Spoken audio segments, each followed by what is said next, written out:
March মাস শেষ, এখন April মাস পড়েছে। খাতায় কলমে বলছে যে এখন বসন্তকাল চলছে, কিন্তু চারিদিকে এই আবহাওয়া দেখে আমি টোটালি কনফিউজড। মানে এখন কী কাল চলছে, আমার তো মনে হচ্ছে এখন কনফিউজড কাল চলছে। মানে আমাদের আবহাওয়াও কনফিউজড যে এখন কী কাল দেওয়া যেতে পারে। সকালবেলা পরে বসন্তকাল, না ঠান্ডা না গরম।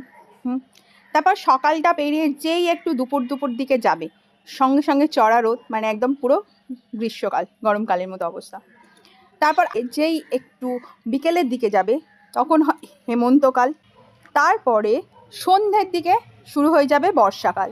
বৃষ্টির শেষে তারপর রাতের দিকে যেই যাবে তখন শীতকাল। এখন রীতিমতো বাড়িতে আমার ঝামেলা চলছে, আমার বাড়ির লোকের সাথে আমার ঝামেলা চলছে। কী নিয়ে ঝামেলা চলছে? যে ফ্যান চালাবো না বন্ধ করব। অবস্থাটা এরকম দাঁড়িয়েছে যে ফ্যান বন্ধ করলে গরম লাগছে, ফ্যান চালালে ঠান্ডা লাগছে। আমি কাঁথা গায়ে দিয়ে যেই ফ্যানটা চালিয়েছি, সঙ্গে সঙ্গে বাড়ি থেকে এটা ওটা ছুটতে শুরু করে দিয়েছে। তো তোমরাই বলো কি করব এখন আমি, মানে কি করব? এই কনফিউজড কাল নিয়ে আমি কি করব?